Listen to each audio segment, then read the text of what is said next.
us off by introducing, I'll kick us off by introducing myself and welcoming you all to this exciting opportunity with Prevention Institute.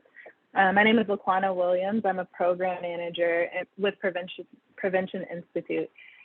When we are in the office, I'm based in our Leimert Park office here in LA. But today I'm working from home in Inglewood, California. So if you hear the planes or even some yelling, that's because of the stadium right up the street. So thank you all for joining us. I'll introduce my other colleagues as well throughout the series. But this series is a three-part series where we're looking at lessons along our racial justice journey, both internally and externally as an organization. And we're excited to share with you all what we're learning in real time. This work is funded by the Kellogg Foundation. And so we're really grateful that we've been given the opportunity to kind of track and monitor some of what we're learning along the way.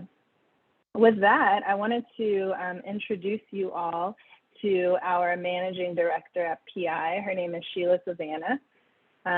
Sheila has been with Prevention Institute since 2015, I believe. Her work focuses on a number of things, including building local assets for multi-sector systems transformation. Sheila is actually based in Houston, in our Houston office, and she provides leadership across a number of projects focused on health equity, mental health and well-being, and violence prevention. So with that, I'm gonna invite Sheila to just give a couple of inspiring thoughts to us and welcome us all to this series. Sheila? Thank you, Laquana. And I just want to welcome everybody, not only to this learning series, but also to this work. Because as an organization that's committed to racial justice, as well as a group of people that are immersed in this work, we embrace it as a journey. It's not a sprint, it's not an event, it's not just a subject to learn about, but it really is about transforming this into action on a daily basis. There's been a significant history of resistance, and we really want to learn about it, but also build on it and allow us to be inspired by it. This learning series is intentionally designed as a three-part series, because that way we can study together, share together, but then also take time to personally reflect. And I think that that's what this work requires. It requires that you take some time for personal reflection, as well as a time for shared action. So we do nothing without a team. So I want to take time to just thank the team that helps us as an organization do this work internally, as well as outwardly. And I'm grateful that they'll be able to also shepherd you along this journey as well. So with that, I'm turning it back to Laquana and the team. Thank you. Thank you so much, Sheila. We appreciate you for being here. I am actually going to ask Maddie to advance to the next slide and turn it over to Xavier. Xavier is a program coordinator here at Prevention Institute. So thank you so much for your work in this sector, Xavier. We know you've been working, Xavier comes to us from local public health in Philadelphia, so he brings a wealth of knowledge. So thank you so much, Xavier, for what you're going to share with us today, and I'm going to turn it over to you. Thanks, Laquana, and thanks, Sheila, for that overall framing and intro. So you've already told us a little bit about yourselves, who you are and where you're coming from, but one more thing I'd like to know is, we're going to ask in the form of a poll question, what sector are you coming to us working in? And I say, Maddie, you can go ahead and share the poll. We'll leave it up for about a minute or so. We've slotted out some options for you here. And if you don't see an option that accurately describes your work, you can feel free to go ahead and throw that in the chat. And I did already note that I saw a lot of government folks signing on as we introduced ourselves, but it looks like specifically public health agencies are pulling away with the lead right now.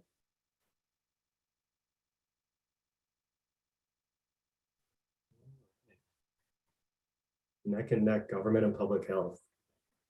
I mean, I guess that is actually as Laquana mentioned, the place where I come from. Before I was working with Prevention Institute, I was with the Philadelphia Department of Public Health, the Philadelphia Parks and Recreation before that. So very familiar with government processes, and I'm sure we can talk through some things and some similarities that you'll notice as we go through our session today. Maddie, you can go ahead and close that poll. It looks like public health agencies just nudged out government by 22 to 20. And I think it's always important to appreciate and understand where folks are coming from, the mindset that they're coming into these conversations within, because I think that can help curate the conversation in a productive way for the audience that we have here today. So let's go ahead and go on to the next slide. Now that we've gotten the easy question out of the way, we want to dive a little bit deeper and really get to the question that relates to the rest of our focus here today. And that question is, what draws you to work that is focused on health equity and racial justice? So please be thoughtful, take a little bit of time, and go ahead and type your responses into the chat. As you do that, I'll share a little bit about what draws me to this work, and then give my colleagues an opportunity to share as you configure what you're trying to say in the chat. Personally, just my identity, born to a white mother and a Black father, race and racism was not a topic I had the luxury of avoiding. It seemed to be omnipresent throughout my life. And I think with the certain events and experiences that I've had, particularly in the past 5 to 10 years or so, I think what motivates me to continue in this work is the knowledge that there are alternatives to the societal structures that have been formed in white supremacy that all of us were born into. I think that there's a lot that can be learned from this, and there's so much work that can be done. And again, particularly given my identity, I don't think that I can shy away from this opportunity. And honestly, I don't want to. As you can probably tell, I've got a lot to say, and I love sharing any sort of information and conversations that really do get to the root of a lot of the work that we do. I've been talking for a while now, so I'm going to kick it out to any of my team members who would like to share a little bit about what brings them to this work. Laquana, I think I know you had something that you would like to say, and then I'll again pass it to anyone else on our call who feels like they want to bring themselves into this conversation. Yeah, sure. Thank you, Xavier. It's interesting because I've already spoken about both you and I together, and I think Sheila as well. All three of us come from local government, and so now working in the nonprofit sector, has some ideas and thoughts about how things could take shape a little bit differently, especially around our work with racial justice. And so I love that there are folks continuing to work within the system to transform those systems. And so I would say, that was one of the things that I later adopted in order to kind of push me forward in my racial justice work. And I'm grateful for my experiences in local government and the opportunities that it provided. But I'm also grateful for the challenges associated with it, because I think I learned so much about myself and who I wanted to be as a professional in this work. And I think that continues to drive me to this day. I'm seeing a couple of comments in the chat. Let's see. Lucia is saying that service interests them and the need for a focus on equity for marginalized and low-income populations is what drives them.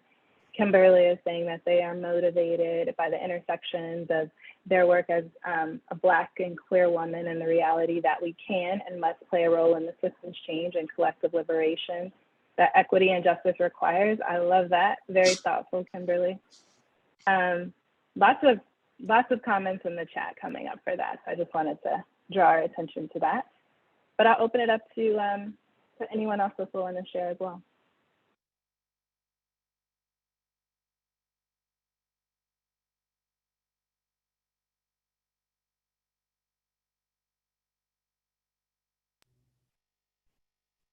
I'll share. I had the privilege of growing up as a child in a family that was actively involved in the civil rights movement. And I think by learning about liberation and struggle very early, it grounded me on how to apply it in different ways in the different kind of arenas that I later moved into, the nonprofit arena, the government arena. And so I think I really resonate with one of the comments here. I think, now I can't find it, but it's really about honoring, Sonia said, it's honoring the ancestors. You know, it's the work that I feel we were brought here to do, is to bring about justice and liberation. So I'm just glad to have found a group that we can do it with.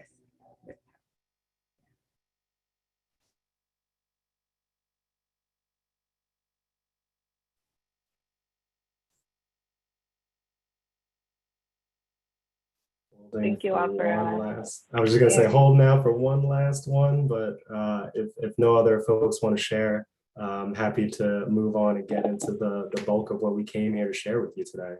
Going once, going twice. Sold. All right, so let's get in so we can actually get to the end portion where we will invite folks to get involved in the conversation. But before we get into that, let's just go through the things that we want to cover, give you a sneak preview of what we're going to go through today. So we're going to start off by briefly going through a history of the field of public health, but particularly paying attention to its roots and grounding in social justice. We're going to draw connections between both contemporary and historical racial justice movements and what it means for public health, their impacts that they had. And finally, we're going to close out by peeling back the curtain a little bit and sharing some of Prevention Institute's internal learning as we try and more intentionally integrate health equity and racial justice into all aspects of our work. So just to keep things moving, I'm going to go ahead and kick it over to Laquana as we can start that first objective. Thank you, Xavier. Okay, so it's time to get into some content. I'm really excited about this because I think that the work that we're looking at understanding has some historical implications and some historical roots around social and racial justice that I'd love for our field to move back towards. And so we're going to be starting big by talking about the field of public health overall, moving more specifically into social movements and their impact on public health, and then talking about what that means for our organization as a whole. So next slide, Maddie. Okay. Okay, so, what we wanted to do here is create a bit of a snapshot in time of the history of public health. And I think we might be able to drop the link to this article in the chat that we researched. I believe it came out last year or maybe in 2020, but it talks about the history of the field of public health. And so in the early 20th century, the field of public health saw itself as multidisciplinary. It saw itself kind of as part of a giant social reform effort that was going to transform the health of the nation. And public health as a field really worked to address some foundational ills. So they looked at dilapidated neighborhoods. They wanted to address crowded housing and unsafe working conditions, poor sanitation, all things that I believe today we'd be like, yes, these are public health issues. These are root cause issues. We want to act. And the field really believed that this was basically to be done from a moral perspective, right? That we had a moral obligation to do this sort of work. And then a turning point came. And this turning point came with the advent of infectious diseases really being tied to microbes. And the dominant view of healthcare was beginning to be seen through more of a biomedical lens. So public health, as we know, because we still see the ramifications of this today, quickly shifted its practice of working within a moral capacity to align with more of a medical model view. So it pulled away from its social reform roots in favor of a more scientific-based identity. And there's a quote here from the article that says, although the old public health sought the resources of infectious disease in the surroundings of man, the new finds them in man himself. So essentially what that means is that we're no longer looking for the culprit or what systems are at play to impact our ability to be healthy or to make healthy decisions, but rather we're now looking at the fault of man and what's happening on an individual basis, right? So more of that medical model approach. And all of this history has implications for where we are today. So as the 20th century progressed, the field moved away from the idea that social reforms were a necessary part of preventing disease. And in doing so, it began to silence its own political voice. In addition to this, the field of medicine actually actively suppressed public health roots. It threatened the financial model of treating illness and insured individuals. And I think there's no more evident case of this than what we've seen over the last few years with the lessons we've learned from the COVID-19 pandemic. And I think what those lessons are telling us is that we can't solely focus on data or the medical aspect of disease, but rather we have to kind of get back to what we know to be true about some of these root cause issues of the inequities that we see, and really pull back the curtain on the health disparities and inequities in our communities. Next slide. So the other thing that public health did is it began to self-identify as a field of objective outside observers of society instead of actual agents of social change. And it did this through an over-reliance on degrees in public health, which many of us have and are grateful for. And it also did this by competing for money and authority and prestige with medicine.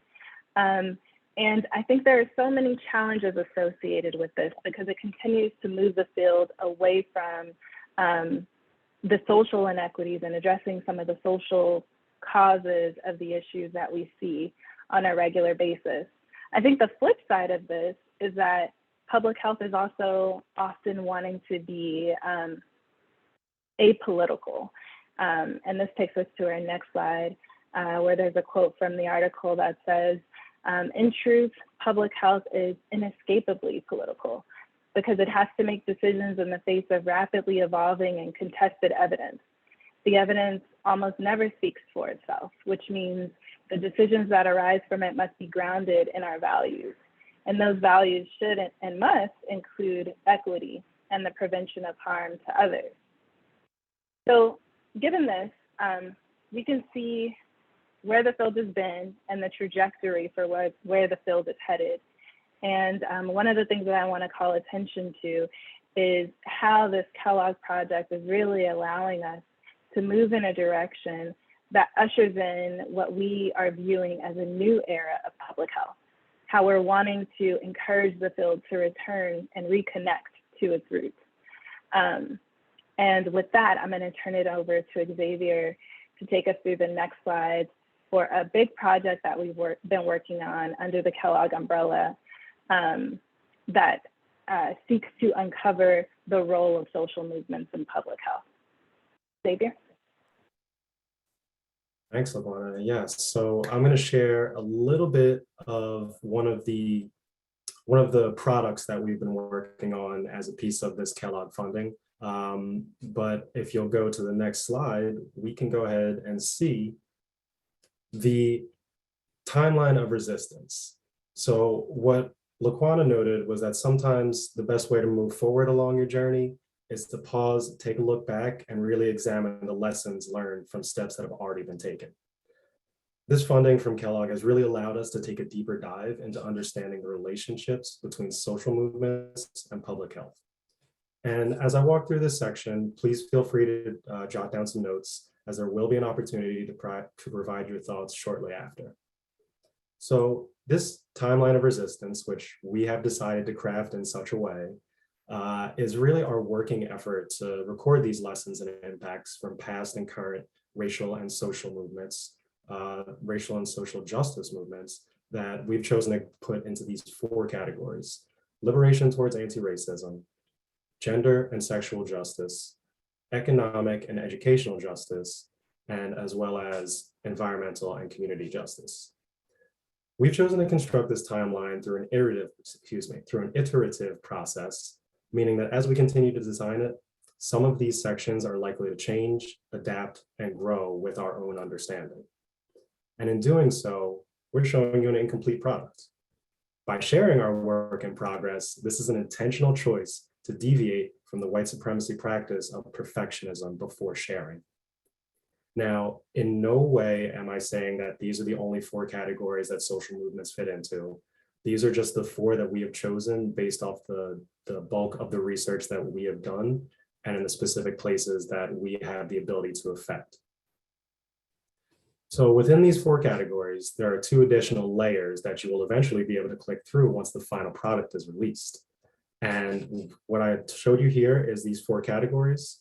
Below the categories is the level of social movements, and below the level of social movements are the events within those social movements, or what I've kind of started to call them is just simply the acts of resistance themselves. So what I want to go to next is we're going to focus on specifically this category that we've titled Liberation Towards Anti-Racism. In creating this category, we wanted to put some parameters on what we actually mean by these words, paying explicit attention to the 2 words liberation and anti-racism. So when we talk about liberation, we're talking about freedom. Freedom from imprisonment, from slavery, and oppression. Now, slavery has been abolished for over a century now, but as many of the folks on this call know, a lot of groups of people in this country are not free from imprisonment or oppression, meaning that they don't have the right and the advantage of full social and economic opportunity. So now when we move to anti-racism, we see that as the practice of actively opposing white supremacy racism by actively changing policies, behaviors, and beliefs that perpetuate racist outcomes, ideas, and actions. Now, today, given the limited amount of time we have to share today, I'm only going to present on these 2 social movements that you see before you: civil rights movement and the Black Lives Matter movement. And if I can just state more clearly about what we're saying in terms of anti-racism, I've actually started to just use this following phrase as a personal guide. If you're not actively choosing anti-racism and how you go about your standard practices, you are inherently defaulting to white supremacy, because white supremacy is the status quo.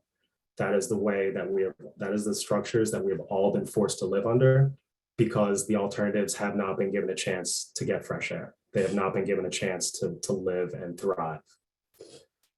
So moving on to a little bit deeper into the next layer, we're going to dive into the civil rights movement at the movement layer. So within each movement, there are several acts of resistance shown here in the green bubbles with timestamps. At the movement layer, we explore specifically the issue behind each movement and the group of people for who the movement is meant to benefit.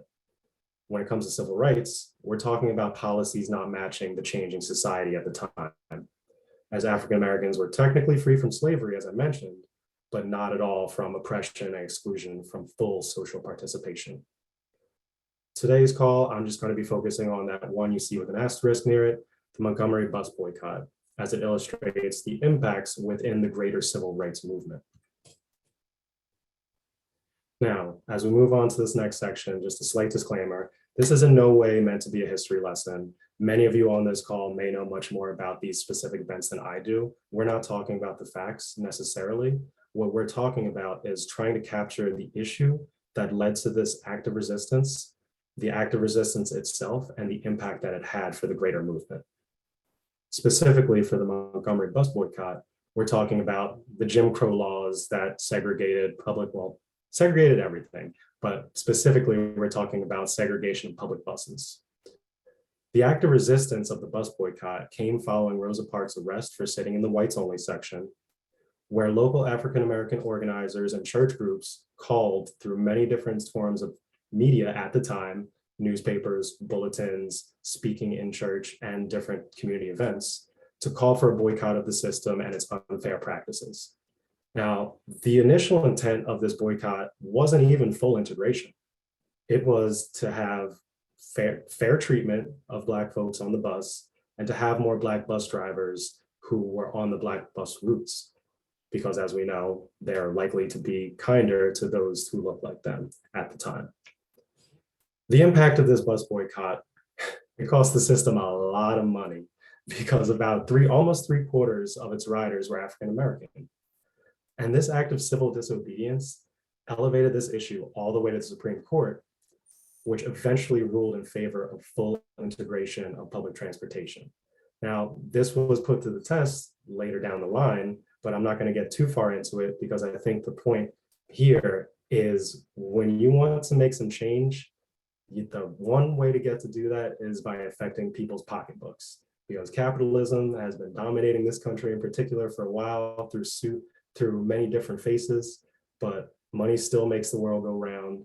And when you impact folks' pocketbooks, they're going to start to listen. Now, as we move on to a more contemporary example of a social movement, we're going to examine the Black Lives Matter movement. Starting with its inception, following the murder of Trayvon Martin, we explored these acts of resistance within the movement as it seeks to dismantle systems of oppression, eradicate white supremacy racism, and build power within Black communities to ensure safety and opportunity. What I really want to zero in on in terms of the acts of resistance for today's session is civil unrest within the COVID-19 pandemic as a response to the police murder of George Floyd. Many of us are aware of this issue where a police officer who had Mr. Floyd in custody knelt on the neck of Mr. Floyd for nearly 10 minutes. We're aware of this incident and so aware of this incident because most of us, if not all of us on this call, have HD cameras in our pocketbooks and on our person at all times through cell phones. This video documentation of George Floyd's murder, once it circulated the internet, provided both undeniable evidence of what actually happened to him, and it rallied more support to the already growing Black Lives Matter movement. Even within the backdrop and the unknown of the early stages of the COVID-19 pandemic, protesters organized online via social media to stage in-person demonstrations rallying against police brutality and the murder of Black people. The impact of this, as we well know, that cell phone video was key evidence that actually resulted in convictions of all of those officers involved for their crimes. And as I mentioned before, it rallied support for the movement as demonstrations continue to this day and internationally. So this issue has been elevated beyond the borders of these United States. So I threw a lot out at folks, but I did mention that I would love to have folks capture their feelings, their thoughts, their reflections, their instant reactions. So now I'm going to give you the opportunity to do just that. So I would like you to put your answers in the chat for how this section is resonating with you in either your work, your personal life, or both. And I want to just make sure that I understand that this is a complicated question and a challenging question in many ways, because some folks don't get the opportunity to separate their work and personal life, as racial justice is tied to the liberation and survival of their communities. Others of us might also be new to integrating these types of conversations into our work life, because that's not the status quo to talk about these deep things on the 9 to 5. And to be completely honest, this full integration of racial justice into all aspects of our work is still relatively new to Prevention Institute, given the long history of the organization. Being an organization that's made up of people who have their own histories and lives, being able to have these conversations on how we might be approaching this work, or even just recognizing the fear or the difficulty in answering this question differently than others around you. That makes us all part of the journey. If folks do feel, again, I say, put your answers in the chat, and I would fully encourage, if folks feel comfortable, you can go ahead and raise your hand, and we will give you the opportunity to bring your reflections or responses live in real time. And I would also welcome again my fellow staff members to join in and share their reflections. Thank you so much, Xavier. We are seeing a couple of things come in through the chat, and as we're waiting for folks to raise their hands so we can allow them to speak, I just want to acknowledge that folks like Holly and Lexi are saying that it's resonating a lot, and it's helpful to understand how historical issues like these impact us today in our policies and in our systems. Lexi specifically says history is critical for helping bring understanding and meeting people where they are, which is imperative to mainstreaming the perspectives and commitments. So thank you.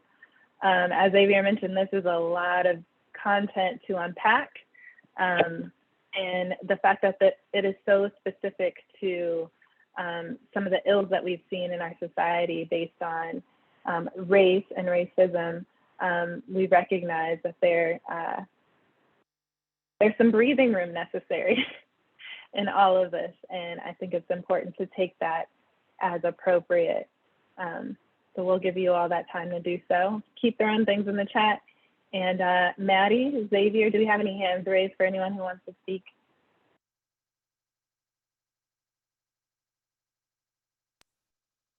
Seeing any on my end.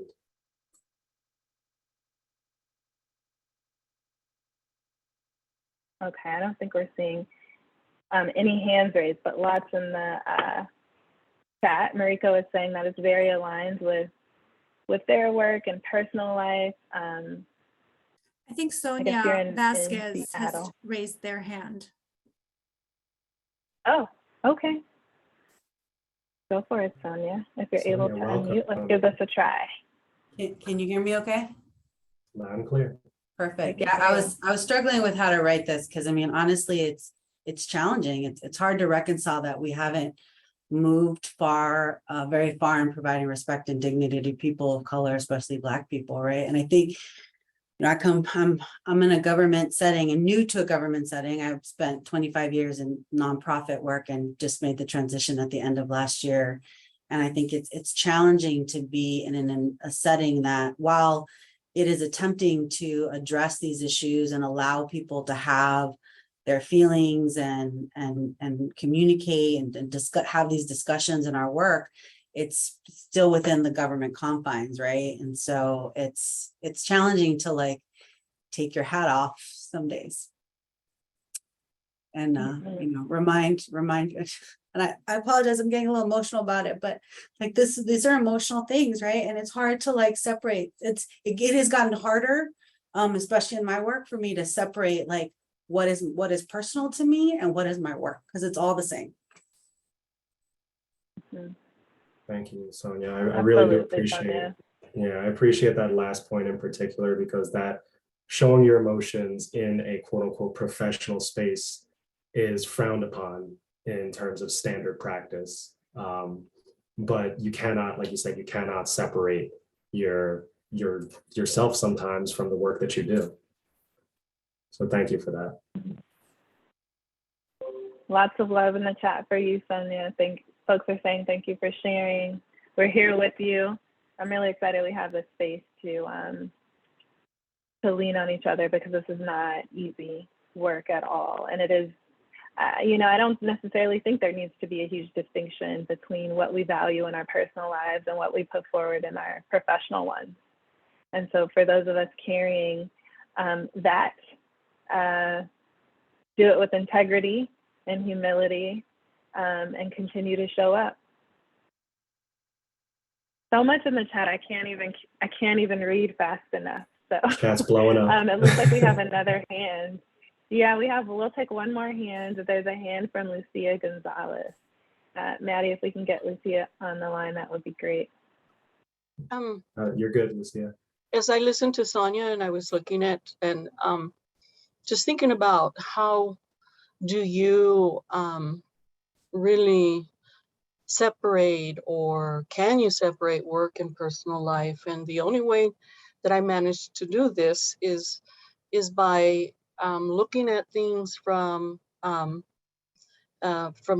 empathy perspective, and looking at the younger generations, and from a mother's perspective, a sister's perspective, part of a family that needs to protect and support and provide for those who have less than, which is something that I grew up with. I am from the south, right along the border between Mexico and Texas, and it is a very colonized locations. I come from the Jumano or Humano or the Apache Lipan group, mixed with my Latina history, and I grew up right on the border where we cross back and forth.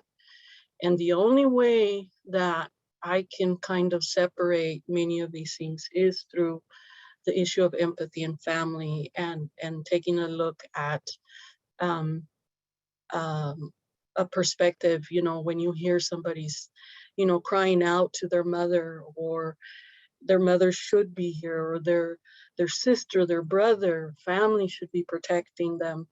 That is the way I can find some kind of comfort, is living through lots of experiences of which are unjustifiable, and not even coming from a Black perspective. It is brown. It is still unbelievable that at this point in life, after all the work our parents have done, that now we're taking steps back, or we're not really seeing some more results. For example, the Roe versus Wade, woman's woman. I'm coming from the particular location articles on the Marfa, Texas Presidio region, along the Big Bend area in Texas, and right along the Rio Bravo. And we've never had equitable healthcare. Individuals don't even really request that. And then with this happening, and there's not a hospital near to us unless you go out for, you know, 3-hour drive. It's unbelievable that that all of these things are taking place. But thank you for your space, and I really appreciate the thoughts that came from everybody. It inspires me to keep discussing and talking about all these issues that are crucial. Absolutely. Thank you so much, Thank you. Lucia.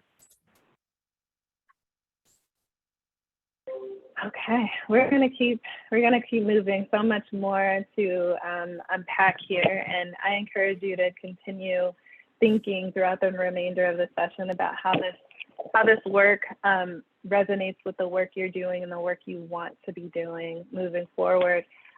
Because as all of us know on this line, you know, there really is no major separation between the work we do on behalf of communities and on behalf of the communities we come from. Next slide. I'm going to share an example of how we're doing that, a couple of examples of how we're doing this at Prevention Institute. And I'm really grateful to be working for an organization where these are conversations we get to have on a regular basis. And with the team that I'm working with here on the Kellogg Project, we've had lots of difficult conversations, even around the development of the Prezi that you just got a preview of. How do we incorporate everyone's lived experience? You all saw a very small snapshot of that, but the conversations that sparked for where we are now and where we want to go are reflective of us being on an intentional journey moving forward. So let's talk a little bit about that journey. Let's go to the next slide, Maddie. So most of you are likely familiar with Prevention Institute as a public health organization, a national nonprofit who has had a focus that has been pretty specific to health equity for quite some time. And, we develop in collaboration with a number of agencies, documents and research. We facilitate communities of practice where we work with communities to inform them about how to advocate for themselves around equity and health equity and what all of that means. And I would say over the last few years, we've really been on this intentional journey to move beyond health equity to a focus that really centers us in racial justice. And this is not meant to claim that we are in some way a racial justice organization or an advocacy organization. There are organizations who do that and do that very well. But we see our role in the public health space as having an opportunity to really come alongside some organizations and really lift up the importance of racial justice beyond health equity in a way that really centers people of color, the work that is being done on behalf of people of color, and to really kind of hold up a mirror to the field of public health itself. So some of the equity related points, markers on this map date all the way back to 2003, and you can see that it ends in 2020, even though it definitely has not ended. We need to extend the road because there's so many more markers to be added there. But you can see around 2016, around 2019, we established internally a Health Equity and Racial Justice Committee or team. That team really put forward several documents, that sought to guide us in our racial justice journey. We worked with Rinku Sen, who many of you may be familiar with, to come in and teach us a little bit about this work. We're always needing to kind of posture and show up as the experts in the field. And this was really an opportunity for us to kind of sit back and learn. And I'm blessed to work with some brilliant people, and we took that information and synthesized it and distilled it and, decided that we were going to operate a little bit differently moving forward. And that has not been an easy process. We're going to talk a little bit about what that process looks like. But one of the things, we can go to the next slide, that Rinku left us with that really put kind of a bug in our ear was this idea that we could do some things differently just by asking ourselves a couple of important questions. And she also, along the same line, really encouraged us to, towards this metaphorical approach that she called lifting heavier weights, right? So she, kind of confirmed that a lot of what we were doing, a lot of what we were putting out there in the world was good work, and that we could be doing a whole lot more. And that we could be asking ourselves some of these questions, and she calls them choice points. This comes from Race Forward. She wanted us to ask ourselves, where are the decision-making points that affect our outcomes related to racial justice? What decisions or actions might we be taking that are reinforcing bias and current inequities, whether intentionally or unintentionally? She wanted us to ask ourselves what alternative action options could really help us to produce some different outcomes, right? What do we want to be doing differently and how? She wanted us to ask ourselves in every situation, which action will best advance racial justice? And then she wanted us to really build in some reminders, some supports and accountability systems so that we could continue our practices in keeping racial justice as a high priority. And this set of questions really changed the trajectory for us as we thought about which steps we wanted to take moving forward.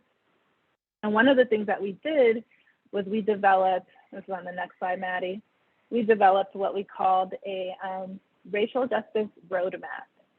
And this racial justice roadmap was an internal document that identified 3 areas where we could make some significant improvement around racial justice.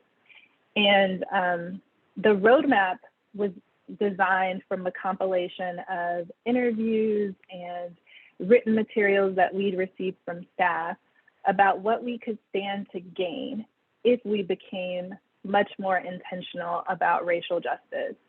And the interesting thing is, I think going into this, a lot of folks were concerned that there would be so much we might lose being more intentional about racial justice. But we actually found that quite the opposite was true, that staff were really, really excited to kind of lean into this work and had fewer hesitations around it, mostly because of the moral imperative to do this work that folks tend to have as a public health field. And so I would encourage you all, if you are considering ways to be more explicit, to be more racially justice focused, to kind of quiet the fears that exist inside of us. It doesn't mean that there are no real consequences associated with this work, but it does mean that there are absolutely big issue items that we can stand to gain by doing it.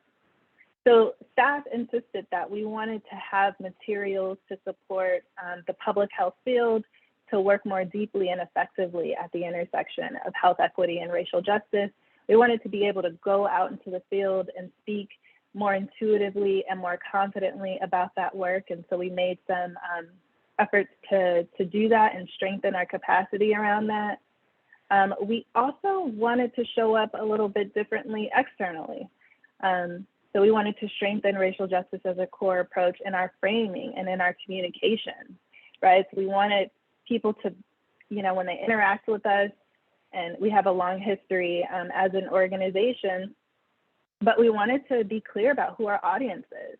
We wanted to become more clear about who we are hoping to serve and represent, and wanted to better understand how we could be how we could have deeper dialogues on this issue and more transparent conversations around racial justice.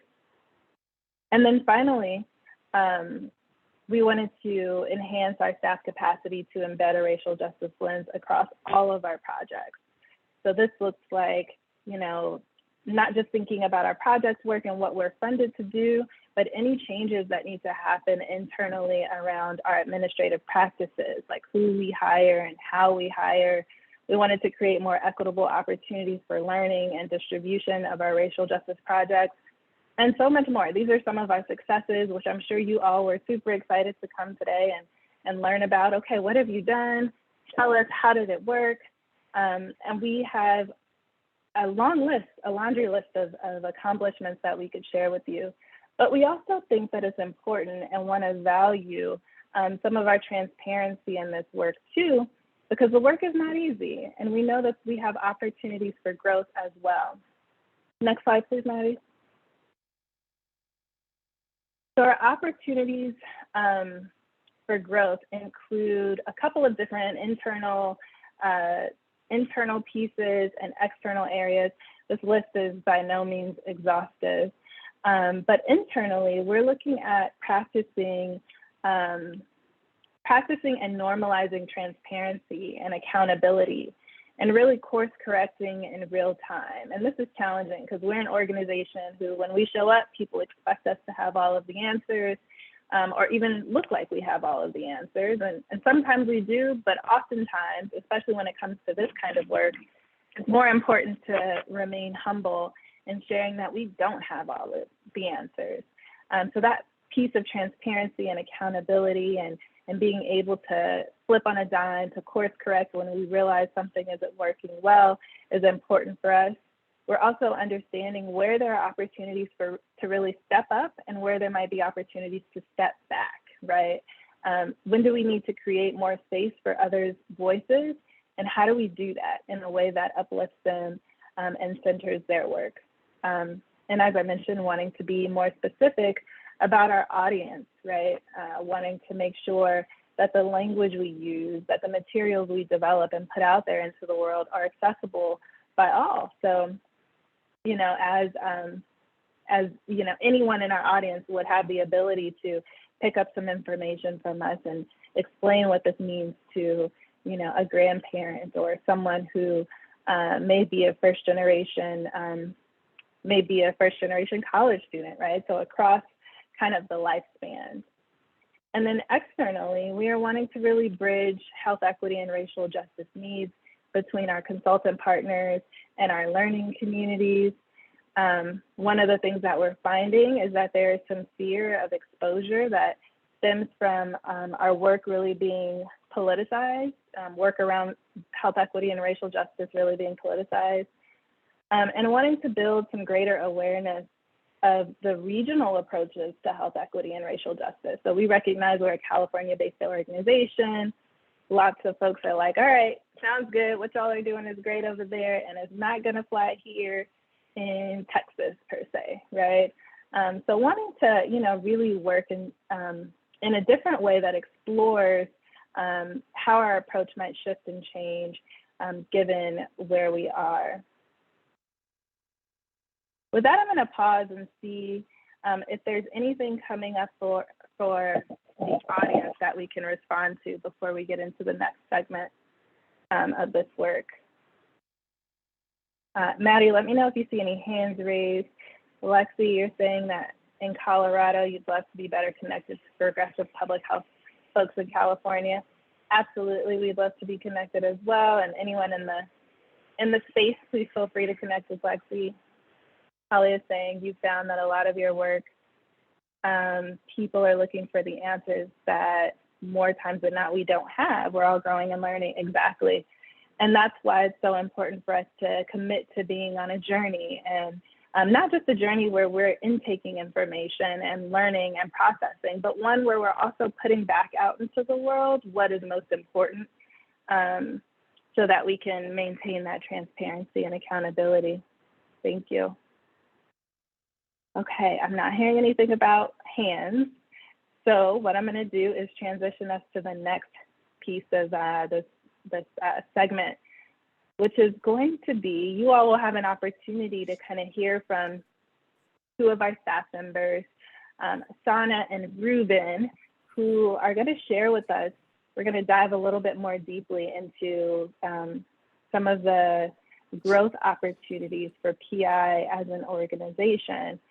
So let's start by Sana, Ruben, I'm gonna ask each of you to just give a brief 30-second introduction to who you are, since I can't do it justice.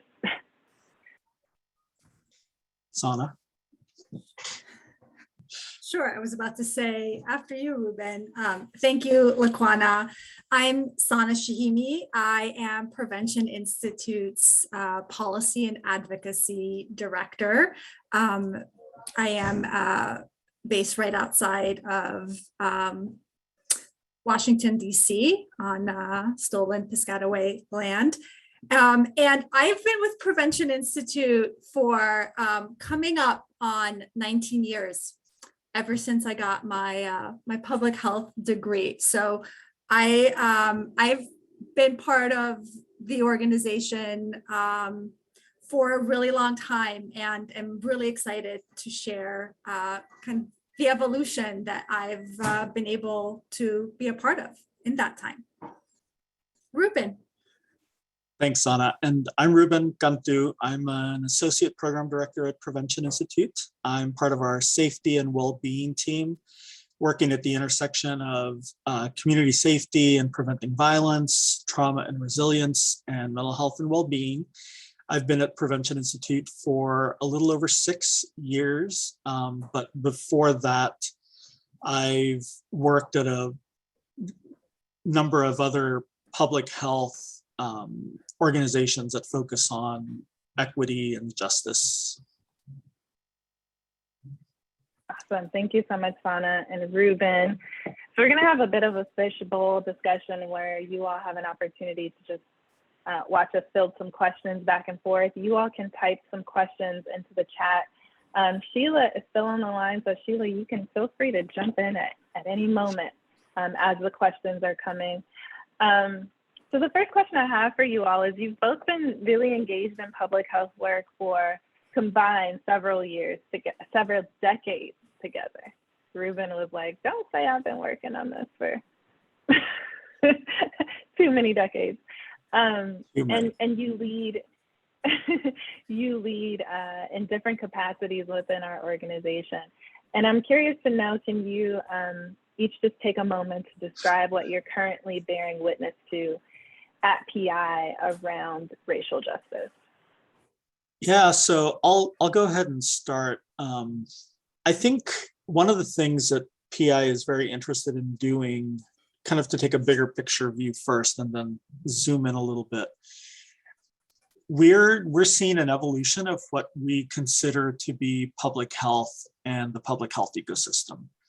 And I think most of us will recognize, especially during the pandemic, that it wasn't just public health departments and what we think of as traditional public health that kept us healthy. It was really the community-based organizations, community-based service providers, advocates that did it. And often they had to do it without the same kind of support or resources as local government agencies had.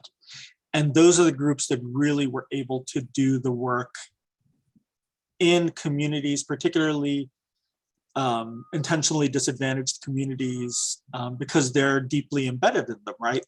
And so one of the things that we've been really working at PI to do is make sure that when we're talking about public health and talking about the public health ecosystem and what we need to do to better align public health with health equity and racial justice concepts, is expanding that definition of what public health is really goes a long way toward intertwining health equity and racial justice a lot more.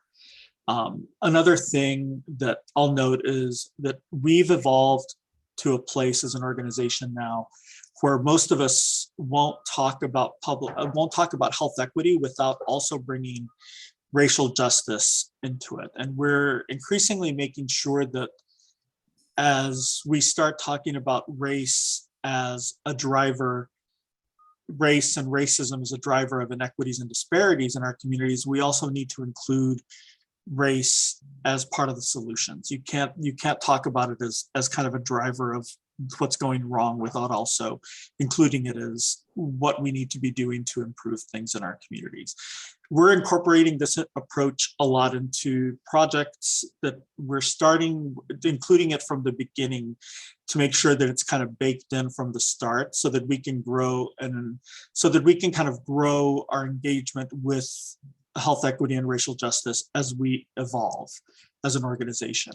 And I kind of also see that as an opportunity to influence funders and philanthropy through doing that. Like if we're submitting a proposal to a funder where they're asking us to approach something from a health equity perspective, making sure that in our responses, we also say, we're going to be doing it, but it has to be intertwined in this way. I think that's a way to kind of push some of these other folks to kind of go in that direction as well. And I think more staff are really increasingly finding their comfort level to engage in racial justice work along with their health equity work.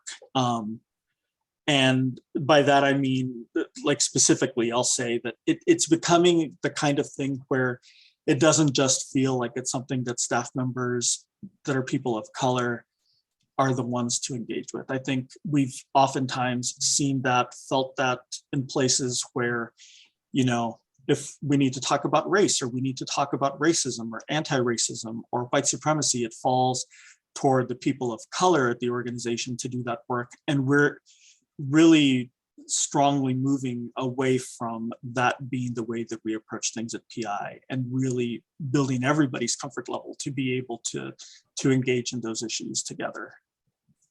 Sana? I think that was really great.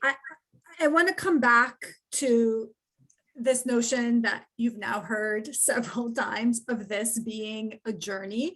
And I think that that's really important because what it means for us is that there is no end point. There's no point at which we're going to say, okay, now we did that for a little while, we can stop and we're going to move on to the next thing. And it's important to point out because as a field, unfortunately, as a field, right, so much of what we do is driven by funding and funding that's based in a white supremacy model. So that likes to silo and compartmentalize funding that would like us to believe that there's scarcity in the amount of resources available. And therefore we should, even if we're doing the same work, we should be competing over resources and kind of like positioning ourselves as more than or better than other organizations in order to access resources. And it also means that sometimes the work follows the funding. And when there isn't funding anymore for an issue,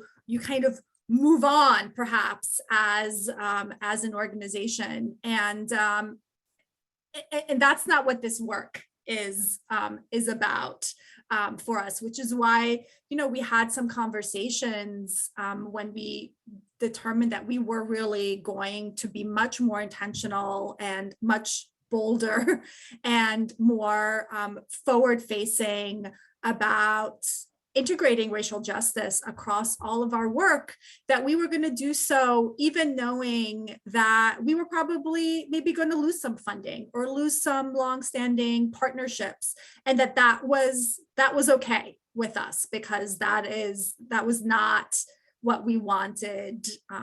We didn't want to be limited or constrained by that.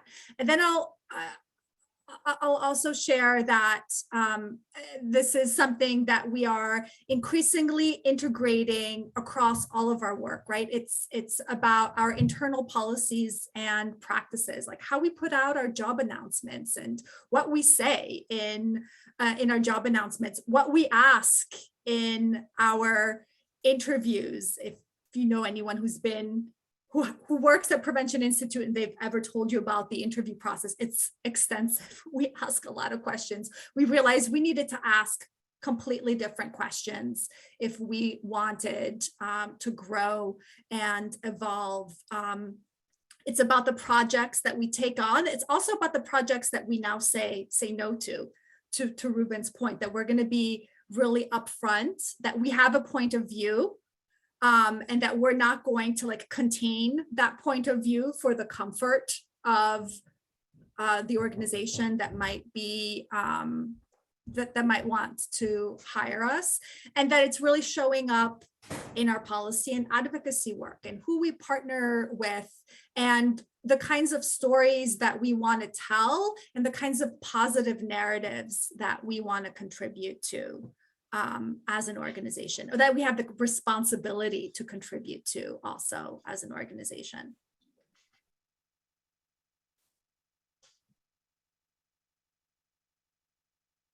Thank you, Sana. Thank you, Ruben. Okay, I have another question for you all. Can each of you kind of walk us through an example of an opportunity for growth that's shown up in this work for us? And more specifically, we're saying opportunities for growth, but what we really mean is, what parts of it have been hard as hell? What parts of this work have been most challenging for you on a professional, on a personal level? What is there that we can share with the audience to encourage them to really move through some of the sticky points and the tensions of this work? Because they do come up and we don't want to pretend as if they don't exist. I'm happy to start. So the first thing that comes to mind for me, and I think this is something that has individual, professional manifestations, but also organizational manifestations, is really being willing to acknowledge how much growth and learning we still have to do. And I really appreciate, Xavier mentioned how we're operating in this white supremacist model that calls for perfection, and it calls for expertise, and it values certain kinds of expertise and certain kinds of experts. So following from that, the longer you've been doing work in your career, so when you're getting to be beyond several decades into your career, the call to show up as the expert that like knows and understands and like has all the answers. It's more, I think it's more overwhelming than we sometimes acknowledge. And similarly, an organization that has been doing work for a certain period of time is also expected to be in that expert posture all the time. So it can make it becomes really vulnerable then to kind of sit with the discomfort of what we need to learn and what we need to unlearn, and how we need to grow both individually and as an organization. And it's so necessary that the only way through it is to kind of fully embrace the discomfort that we sometimes feel. We did a prep session before opening up the webinar officially, and I said, oh, I'm a little nervous about it. And I wanted to like share with my team that like, I felt like that I feel nervous and that I want it to be okay to say like that we still get nervous about things and like have anxiety about how things are going to go. How is it showing up for you, Ruben? So thanks, Sana. For me, it's a little bit about some of the stuff you were saying. And also something that Sheila just mentioned in the chat. It's about some of the challenges I've been feeling more have been around the work that we've been doing with some of our external partners, and really recognizing that with them, to use this great quote that we love to use, we have to move at the speed of trust with them on some of this stuff. We can do what we can to try to push them and nudge them as much as we can and encourage them that they need to go there. But we also need to recognize that there might be a lot of external factors that can impact their journey. Doesn't mean we stop pushing, doesn't mean we stop nudging and encouraging. We just have to be conscious of that.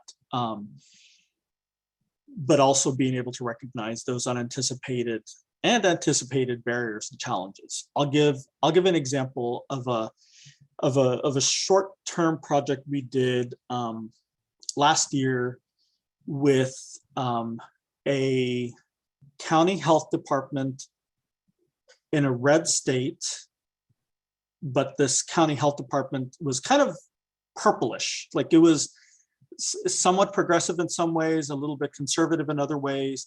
And they came to us because they really wanted some training, some help around focusing on health equity. Luckily, the folks that we were working with, the director of that health department and the lead staff that was working on equity issues, were both like fully on board. I think not that this is the be all and end all, but it helped that they were both people of color. They were very committed to the work, wanted to do this. And so when we started talking to them about coming in and doing some health equity trainings for their staff, we said, we really think you all are in the right position and it's the right time for you all to in the midst of the pandemic, what you're seeing in your community, it's the right time to actually make sure that we're also talking about racial justice and all of these other concepts at the same time as we're talking about health equity. And really, we don't see that we can talk about one without the other. And they were all for it. And they said, yes, let's do it. Let's go ahead and do it. And we did some great trainings with them that a number of us that are on this screen participated in. And they, it was one of those trainings where it was like really quiet a lot of the time. You could see and hear people thinking and taking it in. But at the end of the day, when we checked back in with the folks that we did the trainings for, they said, they'd gotten really positive feedback. They really wanted, to continue doing this work. So we came up with some, discussion questions for them so that they could do some work in smaller clusters of their staff to do this work. And then before we knew it, both the director of that health department and the equity lead for the health department left for other jobs. And now we haven't heard from them anymore. We don't know where they're going with this work. It's been hard to follow up with them to see where they're going. And it's kind of like, it's all that to say, it's important to have the champions that can really help to push that work along, but you never know what's going to happen. And you need to be prepared to make sure that that work, falls into somebody else's hands, or that you do the work to try to embed it into kind of the everyday life of the organization to make sure that you can stay on that path and continue on the journey.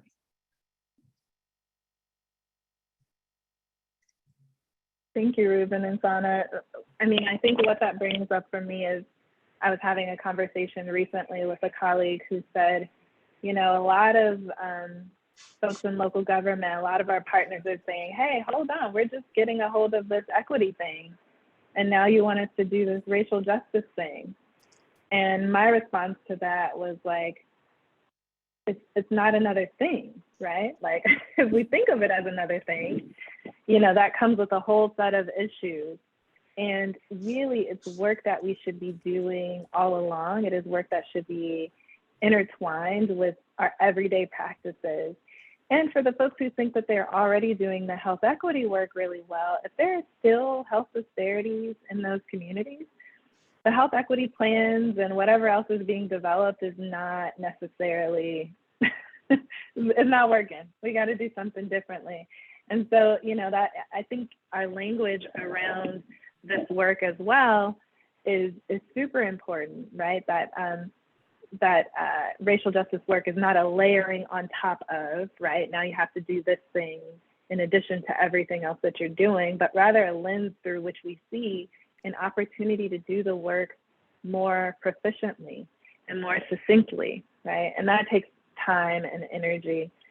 Sheila, it looks like you might have something you want to share, so I want to invite you to do that. I put it in the chat, but I think something that we're learning, and I know from my work in public health, it's something that public agencies need to know too, is how to partner more equitably, and being mindful that as we partner, how do we share resources, and how do we often leave resources in the communities? Because it's one thing to recruit really strong staff, and Ruben and Sana talked about us changing our hiring practices, but also how do we make sure that we're building the strength in the communities, especially power building organizations, and don't drain all the talent.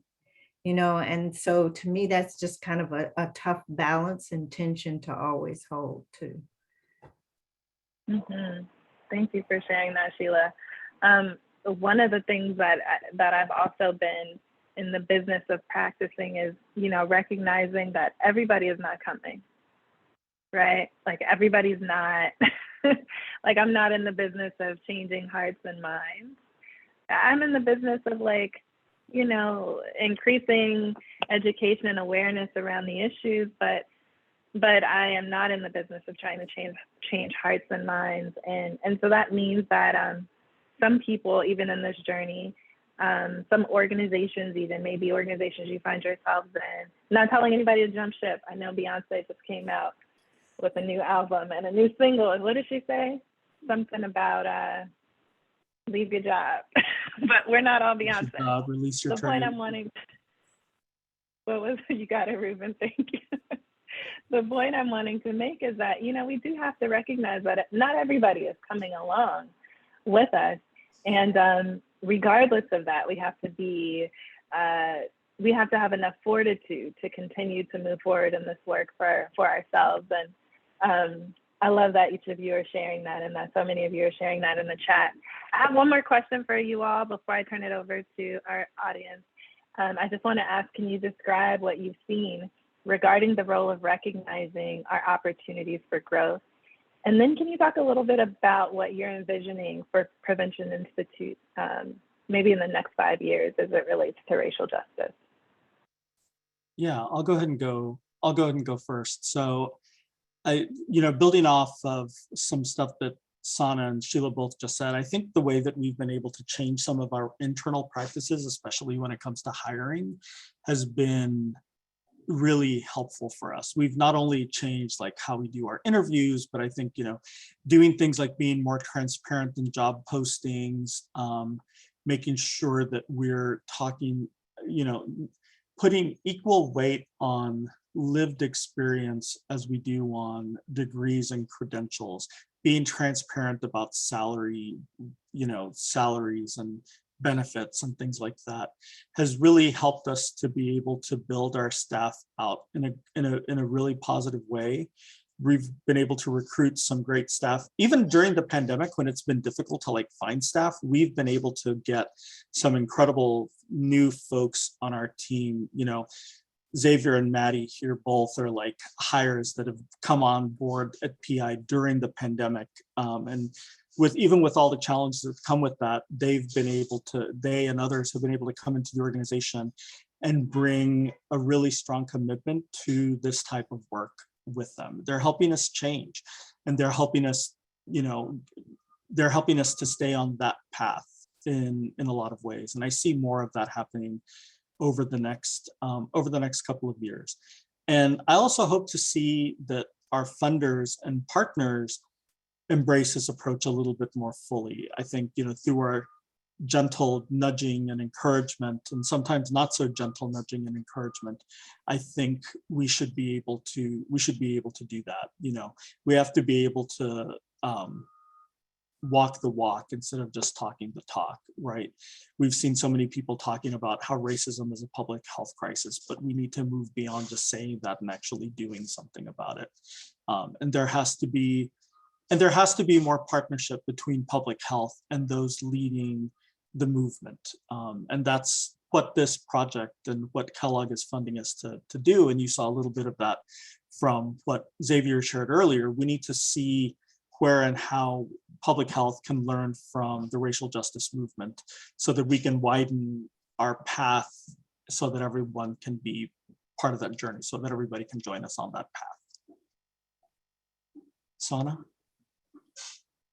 That was such a great answer, Ruben. And I'm so happy that you named Xavier and Maddie, who's off camera, as like examples of what we've gained along this journey, as they're two colleagues that I really, really value getting to work alongside and learning from. One of my hopes for us is that we have more transparent in the moment and like in the process dialogues like this, that we can resist the notion that we put out information and learnings as final, products, quote unquote, or deliverables at the end of a process, but rather that we're always engaging in this practice of sharing what we're learning, but also sharing what we're being challenged by as it is happening, and that we continue to kind of be vulnerable in that way because we have so much to stand and gain from it. And that as we continue to have conversations like this, that we have more engagement from participants who would have described themselves as being part of racial justice, social justice, community-based organizations than we did in today's conversation, right? And that's like on us to continue to show up differently in this space and to earn the trust that will allow more people that do that kind of work to give 90 minutes of their time to join us. So that's something that I know we're going to continue to hold ourselves accountable to.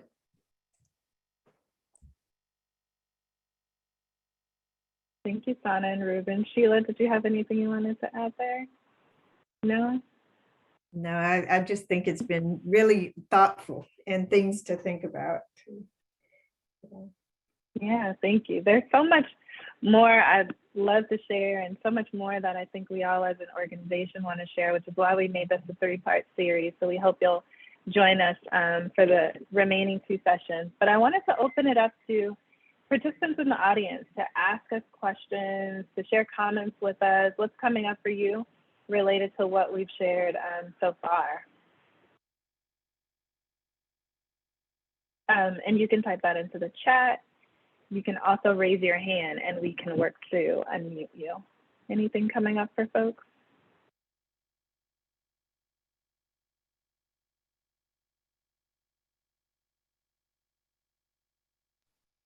I think from the chat, Okay. there we go. We got a couple folks raised hands. Who should we hit first? A couple of hands. Maddie, yeah, let us know who's up first. Lexi, looks like it's you. Hi there. Thanks. Just a note. This is fantastic. I have followed Prevention Institute and worked with you all for years, and you do exceptional work. Very happy to have you going super deep in this space. Looking at your roots, I mean, I think that the opportunities that you have to really drive the conversation in rethinking kind of what our norms and expectations are about policies, and particularly in the space of kind of protecting institutions, that kind of conflict that we often see with legal positions really being right up against kind of what we need to advance equity in our communities is a really rich space. Also, just to mention that you know, there's an initiative going on in NACCHO right now to update the Roots of Health and Equity course that was developed in 2012 that really has this heavy focus on kind of narrative and framing that I think is really a critical space for us to continue to go deeper in, especially in relation to helping folks who may not be as far along on their journeys to really understand why we have to do this work. And why they need to really develop critical skills to question a lot of assumptions that we've all been brought up to believe over the years. I'll stop there. Thanks. Thanks so much, Lexi, on multiple counts, including for, you know, having been a PI partner for so long, and we are and ditto to what you pointed out, and particularly around policy and narrative and like storytelling implications. That's something that we really want to continue dialoguing about together, particularly over the next 2 sessions. And I think the 3rd session, in the December session in particular, if I'm not mistaking the order of the sessions. I think that that's the one that really like hones in on what are we learning and where do we really need to go in the policy space. Looks like we have 2 more hands up if there's time.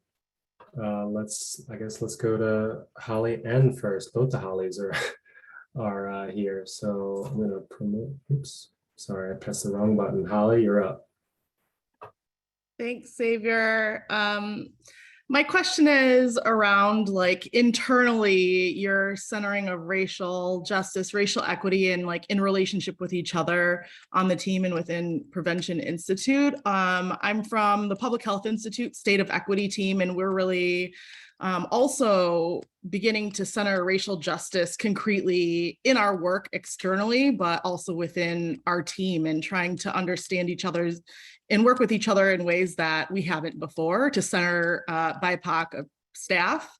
And also just, you know, more equitable policies, procedures, and practices for our own selves. We can't ask others to do it if we aren't also doing it. And something that's arisen within our team, because we are centering racial equity and BIPOC more in our work, is for some of the staff feelings of unsafety because of racialized trauma rear its head, right? And so as our work becomes more public, I'm wondering if y'all are maybe feeling some of the same things, and how do you create a collective care environment for your colleagues and staff? We're struggling with that. And I don't expect you to have the answers, because as we said before, like we're each like kind of trying to find our way and how to care for each other in a different way. Mm-hmm. Thank you, Holly, for sharing that question. you know, it's a challenging one, because I think one of the things that we've really tried to do at PI is distribute the racial justice, health equity expertise within our organization over the last few years, right? So that it doesn't just live in a certain program or with a certain person or a couple of people, that folks of color in particular are not really shouldering the burden. And that hasn't been easy. You know, as folks deal with their own levels of comfort in responding to issues of racial justice. But I think what it has created is a more equitable playing field for our staff to really have the opportunity to rely on each other in a way that maybe we don't always have. And so, you know, we are in a bubble in our organization, obviously, in that, you know, we're working with like-minded individuals, and what we put out there into the world is really and should be a united front. You know, you work for an outstanding organization as well, and the work that you put out there should be united work that collectively kind of buoys all of you so that you can continue the work moving forward. So, you know, that's one of the ways that I think we're thinking about it, is this dispersed leadership style, and also, you know, making sure that everyone has the capacity to kind of speak to these issues. I was just gonna add to that. Like, I think having like a dedicated health equity racial justice team at PI like helps us to be able to have those conversations among ourselves to kind of create, it helps us kind of create that space. The other thing I was gonna add, and just because I know Holly and the group that she works in, they also have an excellent advisory committee, which I'm a part of. And I think this would be a really great conversation for like that advisory committee to like take up and do a little bit of group brainstorming and information gathering from other folks that are doing this work across the state.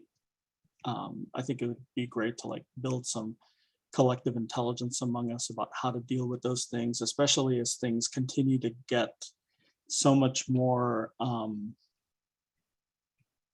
like things just keep on getting more fractious in our community, it feels like, in our society.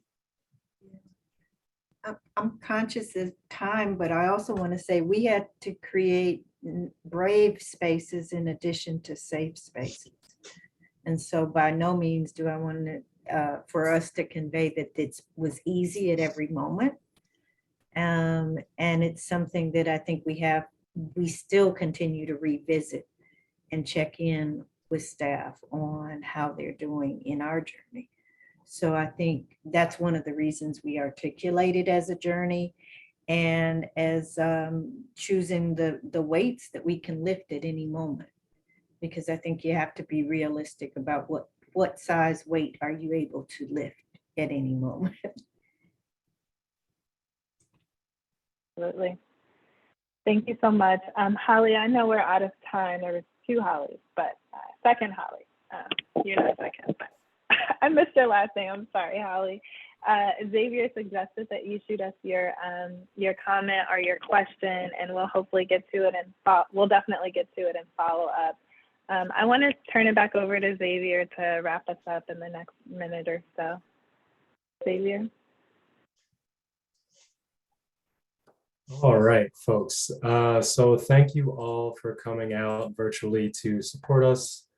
We are going to share really quickly before we head out, just some quick notes about the next session and the remainder of the series.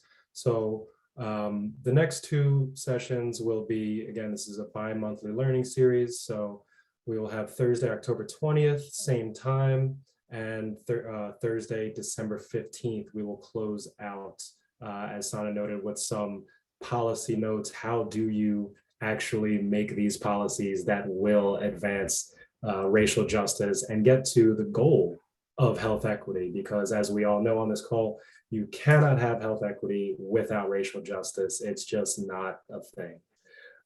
If you need to reach out or want to reach out to any of us, you can see our email addresses. It's our name at preventioninstitute.org. And please invite other folks to this call. You will receive the slides, the recording of this webinar, and a survey so you can tell us how great we did and how much you loved being on this call. So look out for that coming in your inboxes probably early next week. Please enjoy the rest of your Thursday. These topics get really heavy, so be kind to yourself, give yourselves the space you need, and have a wonderful weekend. Looking forward Thanks to for the next joining us, time. everyone. Bye, all. Everyone, thank Take you. care. Everyone.